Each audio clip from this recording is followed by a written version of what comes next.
welcome back to another video. Today we're going to give you a little pregnancy update. I made Solo come along. So am I giving a pregnancy update too? Sure. Oh yeah.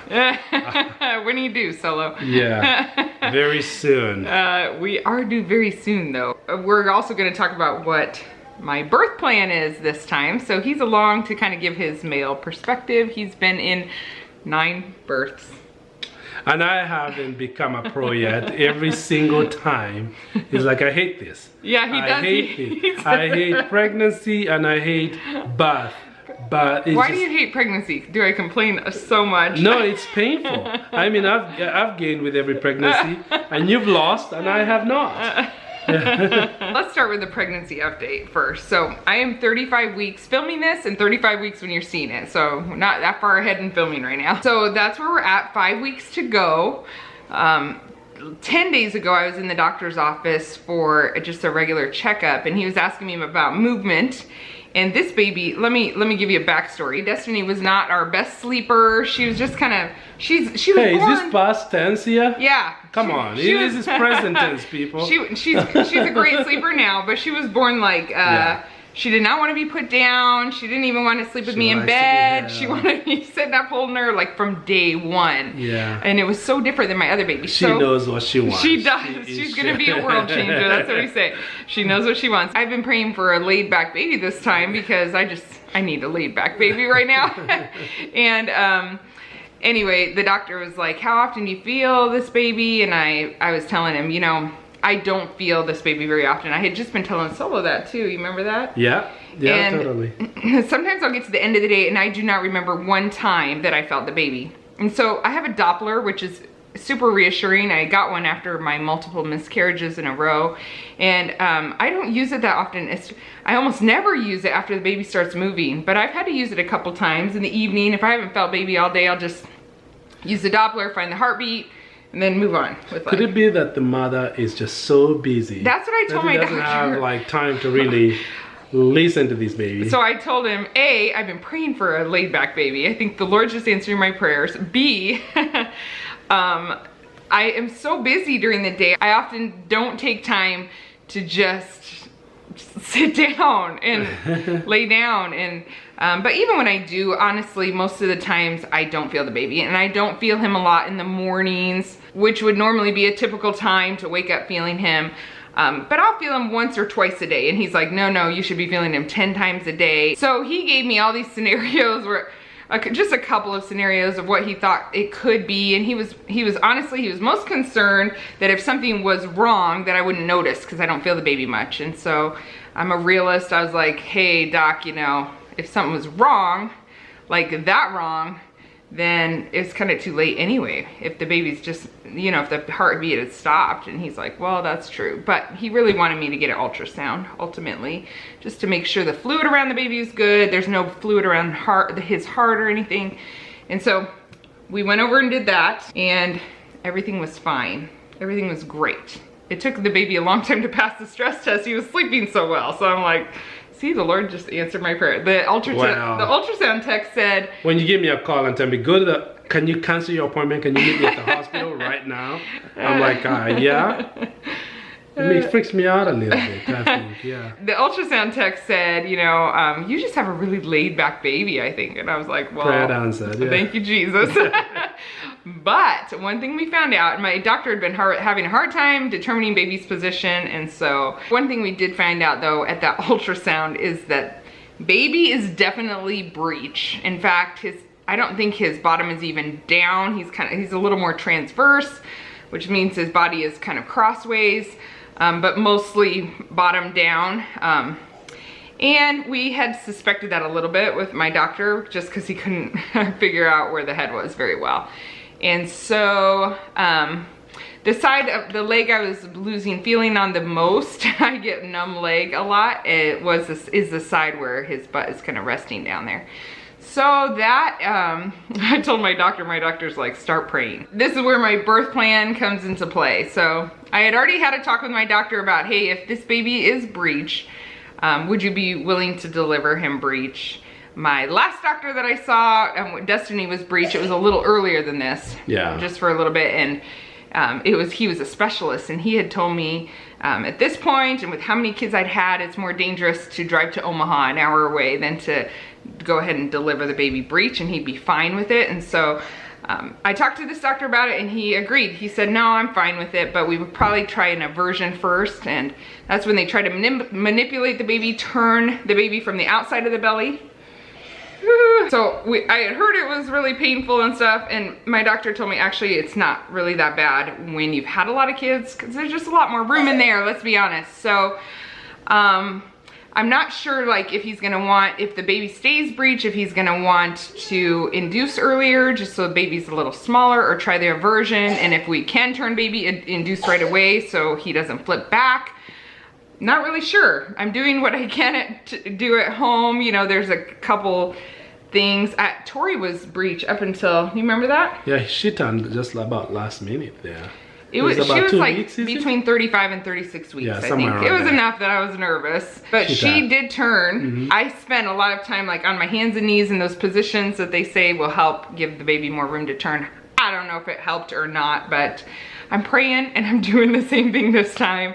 And hopefully baby turns around, because that just makes it better. I think the baby will turn. But I don't want to have a C-section for my 10th if I can help it. I'd rather attempt a breech delivery at this point. And so, and my doctor... What are the pros and cons for like taking that risk? Well, there are some risks to the baby, like the head, if the bottom comes out and stuff, if you haven't dilated enough, because the bottom doesn't necessarily dilate you as well as the head, then the head could get stuck, or you could have a cord accident. There are a couple things that could go wrong. But it really does make a difference when it's your first, or you've had a whole lot of deliveries. And my deliveries are usually fast. I mean, I pushed Destiny out without a contraction even. So I'm not too concerned about that, but it's definitely a thing. It's an issue this time. Yeah. Yeah. Anyway, let's talk about plans for delivery.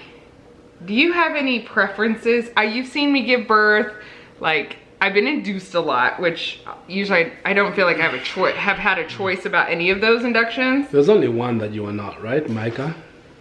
No, I was not induced for Eli. I was induced for Micah. And then I wasn't induced for Noelle. There were a few. Oh, anyway, no, there were a lot I was induced for. That's not my favorite personally, but I had one epidural that was great and one that was horrible. The rest I didn't have medication. What do you prefer? I don't, but I am not. Just from your perspective, like as the coach. From my perspective, I'm still trying to get used to this thing. And oh, 10 later. Oh man. He does not like, you couldn't have been a doctor. No, I thought about it once earlier, and one of a family friend was pushing me to go that way, get my medical degree. He's very good with people, but man, I don't like the pain. You kind of, it helps that you know what to expect and all that, but I'm not the funnest bath person. I like the baby when they're done, and your wife returns to normal. You know, so did you feel like Destiny's sorry guys, Destiny's the sun is moving. No, I do think this Destiny was a lot easier. I had a good epidural for Destiny. Yeah, but one time you tried an epidural and it failed. It was horrible. It was horrible. I hated it. And after that, I said no, I'd never do it again. But I tried again with Destiny. And that was great. I was thinking, yeah, we could do this again. Yeah. Like I was doing a lot. Yeah. So this time, the whole pregnancy, it's hard to explain the why exactly, but let me say, when you give birth naturally, for me, it helps a lot when I have conquered the fear and I really prepared myself mentally for it. And in fact, I think my best two, one was Micah, which was, it caught me off guard. I was working at the hospital, but in a building across the street, I had to run there. And then I barely made it. The doctor broke my water when I was 10 centimeters, when he finally walked in, and the baby just, like, it was 20 minutes after I realized I was in labor. So I liked his a lot, but I remember being very nervous just about getting in the room, if Solo will get there, you know, what's gonna happen. But it was one of my favorites, but my other favorite was Hope, and hers I had to be on, I was like on semi bed rest because my blood pressure was so high, and I spent so much time just like preparing myself, listening to birth stories, and I was super calm. Do you remember that one? He's like, you're not in labor, and I was 10 centimeters. You had worship music playing all the time. I know, but I was like, I just, your spirit and soul, I was, mind, and everything. Yeah. And my focus was so there. I had just had a lot of time to prepare for that one. And I wanted to make sure I was calm and I didn't lose it, you know, because I wanted my blood pressure to stay low. I didn't want that magnesium and whatever. But I just really didn't feel like I had that time to prepare like that this time. And last time, my doctor was told about my bad epidural, and I had decided, by the way, in labor, I never thought about doing another epidural, but with this last one, in labor, I was like, I need it. This last one you kind of felt like... Destiny. No, I was in labor before the idea even crossed my mind. That's right. Man, and I was like, I want it now. And then the anesthesiologist, he came in and he heard about how I'd had a bad one for number 6. And he knew exactly what to they did wrong. Yeah. Yeah, and he gave me a really strong epidural because of it, but it was a wonderful experience. Yeah. It was amazing actually. Yeah. And because of that, I remember we were joking like, oh, we could do this again. I felt like I could do it again. But you know, it helped during labor and I love that. But I don't mind being in so much pain. It's horrible. Yeah. Because the relief is instant when you have the baby. But you know what I loved about the epidural the most? Can you guess? It's the after. The after, yeah. Yeah. A lot of times, probably because I'm induced, different things, I bleed a lot, and so there's a lot of pounding on my stomach. With Hope, I think the nurses gave me a hernia. Nobody will believe me, but I've had a hernia, umbilical hernia since then. So when they pound on that, it is extremely painful. It's so excruciating, and you just want to enjoy your baby. And so with that epidural, I didn't feel any of that. I just held Destiny, and it was like, I don't care what you guys are doing, I didn't care. And I loved it for the after part so much. And so this time I've just felt so much peace about just doing that again. If I'm able to get there on time and everything. And by the way, if I'm giving birth to a breech baby, I'd rather have an epidural. Well, we're hoping and praying that it's not breech. Yeah. The baby will turn. Yes, in Jesus' Some name. of you prayer warriors out there, start praying for her here. So. Yep, so that's the plan this time. If I can get there on time, I'm planning to do it, and I'm excited about it. If not, I've done it a lot of times, more times without it, so I'll be fine. But it would be great if I'm able to get an epidural, and I feel good about that decision. I know it's not for everybody. I know why you would pick no medication birth. I've done it many times, and I had strong reasons, but I think you have to pick what's right for you for that baby. For every baby, yeah. Each time. Yeah, for each time, yeah. Yep, and each baby has been different and unique, and they have their own story too. Yep. And so I'm not at high risk for like having an epidural and getting stuck in labor for a long time because my labor is extremely fast. All of them have been proven to be. And I'll link all my birth stories down below, so if you want to check them out, you can. But yeah, that's the biggest thing. So you're on board with me there. Epidural. Yeah, I need one too for my eyes. I'm sweating so bad. The higher the sun gets, man, I'm sweating. Yeah, there's a glare, I think, on this Would you rather just miss the birth?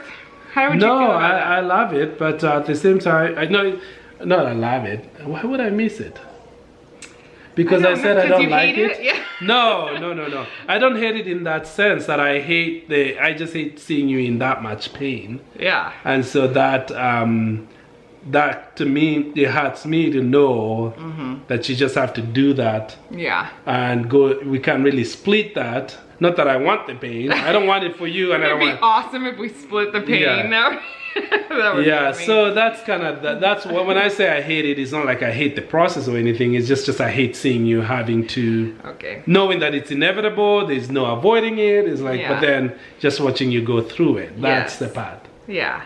You're a crazy woman anyway, but it's like What happened to you? No, I'm kidding. That's a complete joke here. My whining, by the way, has decreased lately because my horrible part every day is when I go to bed at night and my doctor switched my heartburn medication and gave me some Pepsid, and I feel like a new person. I feel like I gave birth already. We should have done this like 6 months ago. I know, I've been really miserable. It's like you're so tired, you want to go to bed at night, and then your heartburn, like you can barely even recline. Yeah. And I was using a lot of Gaviscon, it's not helping, so switch that, and I think my whining has gone significantly lower. No, yeah, she hasn't been whining.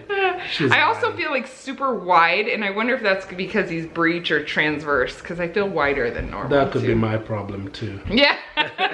Oh my goodness. Okay guys, if you want to keep up with us, when this baby comes, I'm not sure if I'm gonna have to be induced early because of this situation or what's gonna happen, but when this baby comes, I'm most likely to post it on Instagram. You can follow me on Instagram, it's just Our Tribe of Many. Or if you are subscribed to our channel, you will get the community tab. Yes, I'll post on the community tab. It's just a whole lot easier to post a picture and announce, hey, he's here, than doing a video. Than to do edit and post, like film, edit and post a video for you. So that will definitely be that. We'll get up a video as soon as we can. I think last time it was a day after I did. You guys, don't tell Sarah this. I will be doing a live coverage. So just check out the space joking about that. That's down not here. Yeah, our secret, you guys and I. So, we got this. It's not happening. But anyway, you could make sure you're subscribed to our channel if you want to get that community notification. Will show up in your like notifications of who you follow, and if you want to see that, or like I said on Instagram, we'll try to post on both of those. So I gotta teach you how to do that so you can do it if I'm in no shape. How to do Instagram? No, the community tab. I can do that. Yeah, he has his own Instagram. Some of you have found him already. Anyway, that's a good way to keep up to date, and we'll try to let you know by a video as soon as possible. So thank you guys for your support. Thank you. Pray for that baby, prayer warriors. Thanks guys, and we'll talk to you soon. All right. Bye.